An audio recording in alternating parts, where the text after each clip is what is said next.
What up, guys? We're back here at the GSL Code A, and now we're going to see who's going to be the first to be eliminated. I want to say I think Life has a very good chance here. Bunny had a bumpy game against a Zerg opponent, Rogue, just a little bit ago. Life, they were good games, but it wasn't the Life I'm used to casting. Who do you favor here, actually? I wonder. It's actually really hard to say. If Bunny can play up to par against Life, he was really, he fell apart in a lot of ways. In that in the very first series that we casted here for part 2 here of our full day of GSL Code A. If I had to make a prediction, I would say the winner of game number 1 is going to take the series. It's going to set the pace. Okay. And I don't know, man. Nimbus is a really good map for Terran versus Zerg, in my opinion, with how it lays out and the 4th base locations. But it also depends on spawning locations. If we get cross spawns, it could be pretty good for Life as well. Yeah, could be. And that game is now loaded up. So get ready to see who's first who's eliminated first, excuse me, with Life against Bunny in GSL Code A. Bottom left, our GSL Code S Champion. StarCraft Life. Royal Rotor. In the upper right, our Terran player, the underdog of this group. CJ Entus Bunny. Cross spawns. Life can be pretty happy with that. To get himself set up here. What? I like those pictures. Oh, I. So yeah, as you were saying, Wolf, cross spawns here. Yeah. Certainly not bad for a Zerg player. Better than sharing a side. And we're going to see a CC first here from Bunny because, as is the way of Nimbus, you can get that backdoor expansion for free. Does make a wall at the front just in case he's going to need that later. And Life should actually go hatch first. Might even take a gas, knowing Life. Not only does it give him good defensive potential, but it's also a great way for him to also counterattack later on, which he's quite known for. CC will be dropped now at that 32 location. Yeah, back there. base 32. And, I mean, this is going to be one of these macro games. It should actually be a pretty long game unless Life decides to do some kind of timing. I don't think he would do that on this map because, I mean, there is a big berth there at the entrance, but There's just no reason. There's a high ground there. We'll see, though. It's Life. Life's a little bit trickier to predict. That's why his early game with Zerg is so good. Yeah. And now we have just the refinery. We're going to have to wait a little bit here, guys. They're just macroing up here. Yeah. Nothing out of the ordinary here. All right, so you are in replay. Well, no, you're not replaying. You're going back Playing to old old school, and you're on Metal Gear Solid. Yeah. Which bosses have you faced off against? The original Metal Gear Solid. I beat. Oh, wait, actually, hold on. Let me see if I can name all the bosses. Go from the beginning if you can. I guess it doesn't matter which order you do. I won't do the order because I don't want to spoil it. Okay. Revolver Ocelot. Beat him. Liquid Snake. Have not. Raven. Have. Sniper Wolf. I fought him once and died. What? It's a she. Sorry, it's a she. Yeah. Decoy Octopus.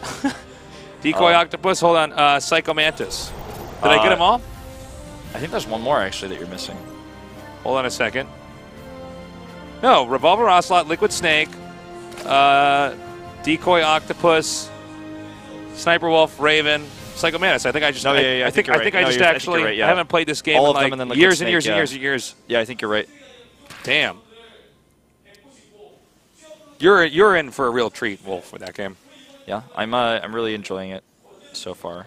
Yeah, man. You know, that's not the original one. There's the original one on Nintendo. Yeah, actually, I did play that one a long time ago. I didn't beat that one. I think I didn't beat it, but I played through like quite a bit of it. 2 or 3, and then they actually have a bunch of like ones that came out later. That was like I played one on PSP that was like Metal Gear Acid, which was like a card game. Oh wow! Like a tactical card game. That sounds interesting. Yeah, it was pretty cool. Oftentimes, I didn't end up beating it because I I knew it was a card game going into it, but then when I played it, I'm like, well, it feels kind of like Metal Gear Solid, but there's Did you ever own a PSP? Yeah, I have. I never have. When I first got out to Korea, man, their handhelds are great, especially when you're in a city. Spend time on the train or just outside when you're waiting for somebody at a coffee shop. It's just a great way to kill time. So we still have Zerg now, just droning up. The gases have finished. For the Terran, we see he's got 3 Raxes now. And, of course, the Hellions are going to come out here and do a little bit of pressure. And this is where the game will begin to pick up. We have a stem being researched. Yeah. And, yeah, man. I mean, it's going to be a kind of your bread and butter TVZ opening here. If it's not Reapers, this is usually the way it goes. Yeah. Note he's only gotten 2 Hellions out here. And, oh, excuse me, 2 more are now being made. Good scout here. Identifies, most importantly, that it's 2 barracks. Also, sees that research on the tech lab. So he's basically going, okay, definitely not mech. Would have been weird to see mech, but, now I'm sure. Starts a Roach Warren. And, I don't think this is going to be for a timing, but who knows? It's life. You just have to wait and see. Yeah, I mean, I would bet it's probably not for a timing here, just with the 2 Evos, but life is pretty unpredictable. I mean, sometimes we see the Terran move out on the map, and then all of a sudden life pops out. Yeah. I guess we wouldn't say that's a timing so much as it is just, I mean, he's really good with that, in the middle of the map, aggressive style. That shock factor. Yeah, Bunny pops out here and takes out just a few creep trimmers, doing a really good job keeping the Zerg under control, which is really great considering the spots. Life is very far away from his opponent, but still keeping the creep that far down. Yeah. It's got to be a bit frustrating. It's really annoying because if Life is wants to say, well, maybe I'll just spread the creep the other direction, then he has to loop around all the way around the 6 o'clock on the base, and then they're up a ramp and then down another ramp. It's not really practical to spread creep that other direction right now. So keeping it away from the middle of the map means that taking that 4th base is going to be a little bit harder later on in this game. And as I mentioned before, I feel like it's really tough to do that on this map, and that gives Bunny a little bit of an edge. Life has gotten a significant amount of drones with this. He's up to 56 now, with 5 more on the way to go up to 61. And even though he's getting a few Roaches here defensively, he is going into 1-1 upgrades for Lings. It's actually, now that he's kind of held this attack, he's going to try to send these Roaches around and maybe do some damage on the side. This could be a great move here. If the Lings come up and the Roaches sandwich them from a certain angle, yes, the Medivacs can pick up, but there's a Baneling's nest coming up here, Wolf. And if he gets this Terran army to run and head back and then makes Banelings, or is he just going to just attack? Okay, no. He's just going to attack right up here. He's going to be able to delay this 3rd base.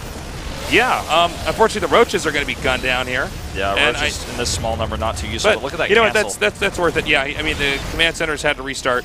I'm concerned though. The Baneling nest isn't done, and this is a lot of Marines coming across the map. Well, let's see if he can hold on to this. The Terran has to do some damage pretty quickly here to balance out the scale that's been tipped into Life's favor for the time being. He's barreling forward. Banelings are making it, but I don't know if they're going to be done in time. Those Roaches are so important here. They're going to tank a lot. Notice he didn't use all those Lings. Some of them now regrouping down here at the bottom. It's enough, though, to push him back. That's a really nice hold. That's so important. I don't know if the 3rd base is going to get landed at that location anytime soon. Well, this is a tough spot to engage here, with the Spore Crawler actually even helping out here. He needs those Banelings, and as soon as he sees those Banes, he picks right out of there. Another drop is coming down towards the 3rd base here. He's eliminated a few of the Harvesters here, making the Harvester count a little bit more even. 1-1 actually done for Life much faster here than the upgrades coming out for Bunny. That's really important to note. Spire started. Now, remember how Bunny lost in the earlier series? Yes. It was a little bit of harass that didn't have any much follow-up. He was losing Medivacs. We'll see if that happens here. The Spire's only just now started, so for the time being, Bunny's harass has a lot more room to be effective than when the Spire's done, and then there's a real risk factor there. I mean, yeah. 2 Widow Mines do get picked off here. And now he's just going to go over here and drop. He's just really having some trouble getting this damage done here with the upgrades that Life has. By the way, he starts 2-2 now. Mainly not the most efficient. Okay, he's going to push in here again. I don't feel like there's actually enough presence with the Terran's army. There's not enough stuff. Yeah, it's just the army is literally...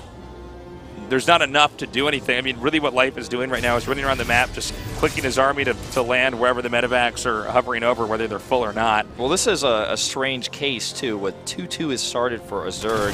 when 1-1 is not even done yet for a Terran, and that's going to just cause a lot of problems with these engagements. The army itself, like you mentioned, I think it's really important to note, is so small, and it's under-upgraded, so that means that makes it even harder to actually get stuff done with this small group. Yeah, he has a lot of medevacs, and he's keeping them alive, which is important, but he needs something more underneath the medevacs.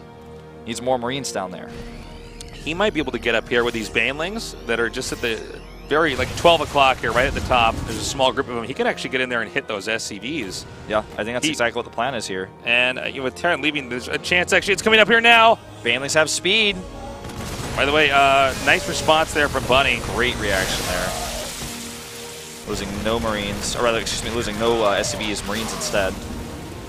Better trade there. And continuing to attack here. He has, I have to give it to Bunny, delayed the creep quite a lot, but he's just not getting much more done than that. And here come the Mutas. Medevac's trying to get a bit greedy to get that last Marine.